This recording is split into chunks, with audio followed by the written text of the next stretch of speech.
ಪಟ್ಟಿಗೆ ಒಬ್ಬನ ಕಾಲು ನೋವು ಅಂತ ಹೇಳುತ್ತಾ, ಅವನು 9 ವಾರ ಏನೋ ಬಂದು ಕಾಲು ಇವಾಗ ಪರವಾಗಿಲ್ಲ, ನಡೆಯೋಕ್ಕೆ ಆಗ್ತಿರ್ಲಿಲ್ಲ ಅಂತಂದ್ರೆ. 10 ವಾರ ಅಂತೇನಿಲ್ಲ, 9 ದಿವಸ ಆಗಿರೋದು. ಇವತ್ತಿಗೆ 8 ದಿವಸದಲ್ಲಿ ಅವ್ರನ್ನ ಹುಡುಗನ್ನ ಎತ್ಕೊಂಡು ಬೈಕ್ಲಿ ಇವತ್ತು ಭಾನುವಾರ, ಇವತ್ತು 8 ದಿವಸದಲ್ಲಿ ಅಂತ ಕರ್ಕೊಂಡು ಬಂದಾಗ ಅದನ್ನು ಪಾಪ ಬಂದಾಗ ಅದು ಯಾರೋ ಮಂಡಲದಾವು ನೊರ ಏನೋ ಆಗ್ಬಿಟ್ಟಿದೆ ಅಂತೇನು ಮದ್ದೇನೋ ಔಷಧಿ ಕೊಟ್ಟಿರಂತೆ, ಹಾಸ್ಪಿಟ್ಲೇನೋ ತೋರಿಸಿರಂತೆ, ಏನು ಹುಡುಗನ ಕಾಲು ಹೋಗ್ಬಿಡ್ತು ಅಂತೇನು ಹೇಳಿದ್ರಂತೆ. ಅಷ್ಟೊತ್ತಿಗೆ ಇಲ್ಲಿ ಇಂಬೇನು ಕೊಟ್ಟು ಮಂತ್ರ ಹೊಡ್ಕಂದ್ರೆ ಸರಿ ಆಯ್ತಪ್ಪ, ನೀನು ಯಾಕೆ ಹಣ ಖರ್ಚು ಮಾಡ್ತೀಯ, ದುಡ್ಡು ಯಾಕೆ ಖರ್ಚು ಮಾಡ್ತೀಯ ಅಂತ ನಾವು ಮಾತು ಕೊಟ್ಟು ಅದೇ ಥರಾಗಿ ಸಾಯಂಕಾಲ ಗಂಟೆ ಅವ್ನಿಗೆ 3 ಗಂಟೆ 4 ಗಂಟೆ ಮೇಲೆ ಹೋದ್ಮೇಲೆ 6 ಗಂಟೆ ಏನು ಚೆಂದಾಗಿ ಹುಡುಗ ಓಡಾಡ್ದಂತೆ. ಈಗ ಅದೇ ಥರ ಖುಷಿಯಾಗಿ ಬಂದು ಇಲ್ಲಿ ದೇವಸ್ಥಾನ ಸುತ್ಕೊಂಡು ಮಂತ್ರ ಹೊಡಿಸ್ಕೊಂಡು ಬೇವ್ರ ಸೊಪ್ಪಲಿ ನಾವು ಯಾವುದೇ ಕಷ್ಟ ಆಗಲಿ, ಯಾವುದೇ ರೋಗ ಬರಲಿ, ಯಾವುದೇ ಮಾಟನಾಗಲಿ, ಯಾವುದೇ ಏನೇ ಮಾಡಿದರೂ ನಾವು ಅಷ್ಟು ಬೇಗ ಗುಣ ಮಾಡ್ತೀವಿ ಅಂತ ನಾವು ಭರವಸೆ ಕೊಡೋದು. ಯಾರೇ ಮಂಡಿ ನೋವು, ಕೈ ನೋವು, ಕಾಲು ನೋವು ಅನ್ನೋದು, ಕಾದು ನೋವು, ಏನು ನೋವು ಅನ್ನೋದು, ಬೆನ್ನು ಸೆಳ್ತಾ ಅನ್ನೋದು, ಬೆನ್ನು ನೋವು ಅನ್ನೋದು, ಯಾವ ನೋವು ಅನ್ನೋದು ಇದ್ರೂ ನಾವು ಅವತ್ತೇ ಆ ಗಂಟಲೇ ನಾವು ಅವ್ರಿಗೆ ತೋರಿಸ್ಕೊಡ್ತೀವಿ. ನಾವು ಇಲ್ಲಿ ಬರೋ ಭಕ್ತಾದಿಗಳಿಗೆ ನೀವೇನು ಹೇಳಕ್ಕೆ ಇಷ್ಟಪಡ್ತೀನಿ? ನಾನು ಯಾವುದೇ ನೋವಿದ್ರು, ಯಾವುದೇ ಬಂದ್ರೂ ಅವರು ನನ್ನ ರಿಯಲಾಗಿ ನಾನು ಇಲ್ಲೇ ನಾನು ತೆಗೆದು ತೋರಿಸ್ಕೊಡ್ತೀನಿ ಅಂತ ನಾನು ಮಾತು ಕೊಡ್ತೀನಿ.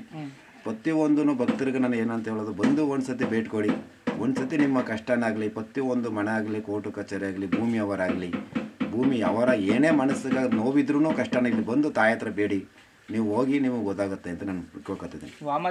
ವಾಮಾಚಾರ ಮಾಡ್ತಾರಲ್ಲ ಅವರಿಗೆ ಇಲ್ಲಿ ಪರಿಹಾರ ಸಿಗುತ್ತೆ? ವಾಮಾಚಾರ ಏನೇ ಮಾಡಿಸಿರಲಿ, ಕಾಲೇ ಬರ್ದಿರಲಿ, ಕೈ ಸೋಕಲಿ ಆಗಲಿ, ಯಾವುದೇ ಏನೇ ಆಗಿರಲಿ, ಮಾನಸಿಕ ಕಾಯಿಲೆ ಆಗಿರಲಿ, ಮನಸ್ಸಲ್ಲಿ ನೋವಿಲ್ದಿರಾಗಲಿ, ಭೀತಿ ಸಮಸ್ಯೆ ಅನ್ಕೊಂಡು ಹೊರಟು ಅನ್ಕೊಂಡು ಏನು ಸುತ್ತುತ್ತಾರೆ, ಬೇರೆ ಕಡೆ ಹೊರಗಡೆ ದುಡ್ಡು ಖರ್ಚು ಮಾಡಿ ತಿರ್ಕೊಂಡು ಹೋಯ್ತಾರಲ್ಲ, ಆ ಥರ ಎಲ್ಲ ಇಲ್ಲಿ ನಾವು ಏನು ರೀತಿ ನಾವು ಪರಿಹಾರ ಮಾಡ್ಕೊಡ್ತೀವಿ. ನಾವು ಇಲ್ಲಿನ ಪವಾಡ ಏನಿರ್ಬೋದು ಸರ್? ಇಲ್ಲಿ ತಾಯಿದೆ ಪವಾಡ ಇದು, ಸತ್ಯಪೀಠದಲ್ಲಿ ಪವಾಡ ಇದೆ, ಸ್ವಾಮಿ ರೇಣುಕೆಲ್ಲ ಅಂತ ಇದು ಪವಾಡ ಇದೆ, ಇಲ್ಲಿ ಮಂಟಸ್ವಾಮಿದು ಪವಾಡ ಇದೆ. ಎಲ್ಲ ಥರಕ್ಕೂ ಒಂದೊಂದು ಗಂಟೆಲೆ ಪವಾಡ ಮಾಡ್ತಾ ಇರ್ತಾರೆ ಸ್ವಾಮಿ ಇಲ್ಲಿ.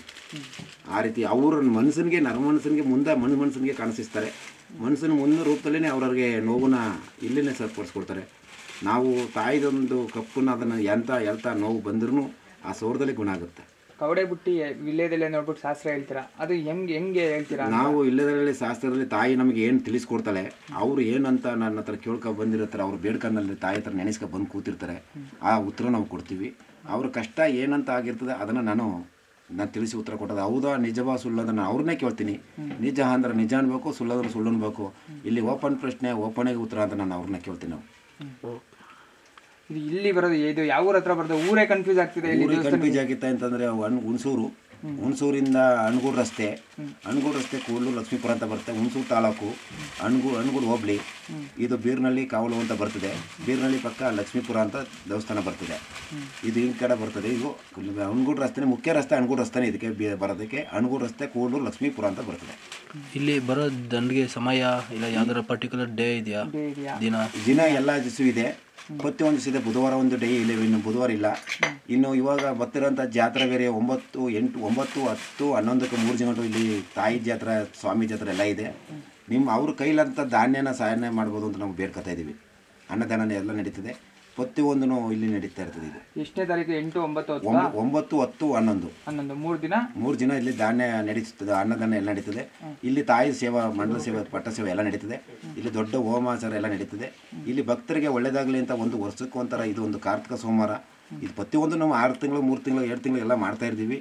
ಆದ್ರೂ ಈಗ ಜಾತ್ರೆ ಇಟ್ಟಿದ್ದೀವಿ. ಅವ್ರ ಕೈಲಾದ ಸಹಾಯನ 1 kg ಅಕ್ಕಿ ಆಗಲಿ, ಒಂದು ಬ್ಯಾಲ, 1 kg ಬ್ಯಾಲ ಆಗಲಿ, 1 ಪಾವು ಬ್ಯಾಲ ಆಗಲಿ, ಏನೋ ಅವ್ರ ಕೈಲಾದ ಸಹಾಯನ ಇಲ್ಲಿ ನಮಗೆ ಧಾನ್ಯ ಮಾಡ್ಬೋದು ಅಂತ ನಾವು ಕೇಳ್ಕೊತಾ ಇದ್ದೀವಿ. ಈಗ ನಾಳೆ 2ನೇ ಸೋಮವಾರ ಇದೆ, ಅದ್ರ ಬಗ್ಗೆ ಏನು ಹೇಳಕ್ಕೆ ಇಷ್ಟ? 2ನೇ ಕಾರ್ತಿಕ ಸೋಮವಾರ ನಮಗೆ ಎಲ್ಲ ಥರಕ್ಕೂ ವಿಶೇಷ ಪೂಜೆ ಇದೆ. ವಿಶೇಷ ಪೂಜೆ ಮಂಗಳವಾರ ಎಲ್ಲ ವಿಶೇಷ ಪೂಜೆ ತಾಯಿದು ಎಲ್ಲ ಸೇವೆ ಒಂದು ಪೂಜೆ ಇದೆ. ಇದಕ್ಕೆ ವಿಶೇಷ ಪೂಜೆಗೂ ಭಾಗಿಯಾಗ್ಬೋದು ಅಂತ ಕೇಳ್ತೀವಿ. ಓಕೆ.